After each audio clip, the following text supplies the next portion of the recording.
വിദേശ പെണ്ണാന്ന് ഞാൻ വിചാരിച്ചു ആദ്യം സംസാരിച്ച പെണ്ണ് കേരള കുട്ടിയാന്ന് പറഞ്ഞു. നമ്മളുടെ സന്തോഷങ്ങൾക്കിടയിൽ നമ്മൾ ആരെയും കാണുന്നില്ല, ശ്രദ്ധിക്കുന്നില്ല എങ്കിലും നമ്മളെ ചിലരെങ്കിലും ശ്രദ്ധിക്കുകയും നിരീക്ഷിക്കുകയും ഒക്കെ ചെയ്യുന്നുണ്ടാവും.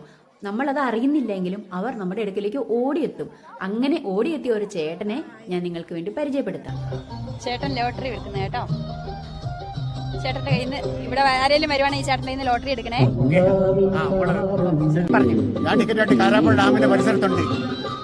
എല്ലാരും വന്നവരെ ടിക്കറ്റ് വാങ്ങുക. ഈ ജാൻസി മോളോട് ഏൽപ്പിച്ചിരിക്കുകയാണ്. എന്നെ കണ്ടപ്പോ ഈ ചേട്ടൻ വന്നിട്ട് എന്നെ ചോദിച്ചു, ചേട്ടൻ തന്നെ പറ.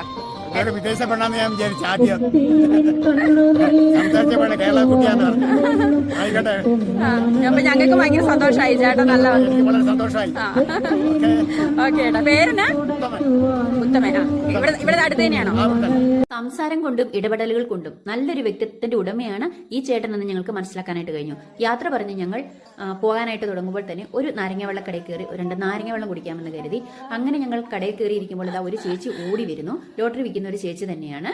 അപ്പോൾ ചേച്ചി ഞങ്ങളോട് ചോദിച്ചു, മക്കളെ നിങ്ങൾ അവിടെ ഫോട്ടോയൊക്കെ എടുക്കുന്ന കണ്ടല്ലോ, എന്റെയും കൂടി ഒരു ഫോട്ടോ എടുക്കാമോ എന്ന്. ഇതാണ് ആ ചേച്ചി. ചേച്ചിക്കും വളരെ സന്തോഷമായി. ഞങ്ങളോടൊപ്പം ചേച്ചിക്കും ഒരു നാരങ്ങ വെള്ളമൊക്കെ വാങ്ങിക്കൊടുത്ത് ഞങ്ങൾ സന്തോഷത്തോടെ അവിടെ നിന്ന് തിരിച്ചു പോന്നു. നമ്മളെ ആരും പരിഗണിക്കാനില്ല എന്നൊന്നും കരുതണ്ട. നമ്മളെപ്പോലെയുള്ള ചിലരെങ്കിലും നമ്മുടെ അടുക്കിലേക്ക് ഓടിയെത്തും. അവരുടെ സന്തോഷം കാണുമ്പോൾ നമുക്കും അതിലേറെ സന്തോഷം. പിന്നീട് ഞങ്ങൾ പോയത് ഇടയ്ക്കൽ ഗുഹയിലേക്കായിരുന്നു. അവിടെ വെച്ച് ഞങ്ങൾ കണ്ടത്